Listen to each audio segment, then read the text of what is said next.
Hello students, রাজ্য সরকারের পরীক্ষার ক্ষেত্রে কিন্তু আবারও একটা নয়া উদ্যোগ নেওয়া হলো মুখ্যমন্ত্রী শুভেন্দু অধিকারীর তরফ থেকে। আগামী 6 তারিখ এই নিয়ে ডিটেল একটা বৈঠক বসবে বলে মুখ্যমন্ত্রী জানিয়ে দিয়েছেন। কি নেওয়া হয়েছে, কি কি পদক্ষেপ নেওয়া হলো?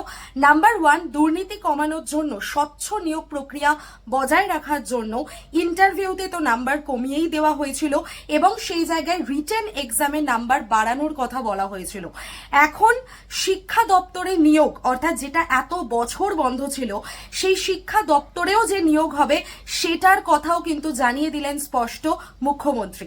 শিক্ষা দপ্তরে নিয়োগের যে ভাগগুলো দেওয়া হয়েছে, এক্সাম প্যাটার্নে একটা বিরাট বড় চেঞ্জ আসতে চলেছে। অর্থাৎ শিক্ষাগত যোগ্যতায় থাকবে 30 নাম্বার, তার সাথে রিটেন এক্সামে থাকবে 60 নাম্বার এবং ইন্টারভিউতে থাকবে 10 নাম্বার। এইভাবেই কিন্তু নিয়ম রাখা হয়েছে বা এক্সাম প্যাটার্ন সাজানো হয়েছে শিক্ষাগত দপ্তরে নিয়োগের ক্ষেত্রে। এছাড়া বাকি সমস্ত রাজ্যের যে পরীক্ষাগুলি রয়েছে, সেই সমস্ত পরীক্ষায় যেখানে ওএমআর শিটে পরীক্ষা হয়, সেই ওএমআর শিটের কার্বন কপি প্রত্যেকটি পরীক্ষার্থীকে দিয়ে দেওয়া হবে।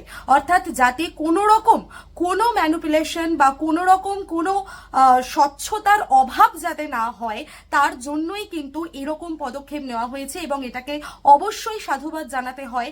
তো এবার বুঝতেই পারছো যে কম্পিটিশন কিন্তু টাফ হতে চলেছে। আর এখানে যেহেতু কোনো দুর্নীতি হবে না, যেহেতু কোনো অস্বচ্ছ কোনো ব্যাপার হবে না, তাই জন্য প্রত্যেকটি পরীক্ষার্থী নিজের যোগ্যতায় চাকরি পাবে এবং সেইভাবে নিজেকে কিন্তু প্রস্তুত করো এখন থেকেই। তো গ্রাম পঞ্চায়েতের নিয়োগের যে বিজ্ঞপ্তি আগে জারি করা হয়েছিল, সেটাও অবশ্যই তোমাদের ফর্ম ফিল আপ খুব তাড়াতাড়ি শুরু হবে।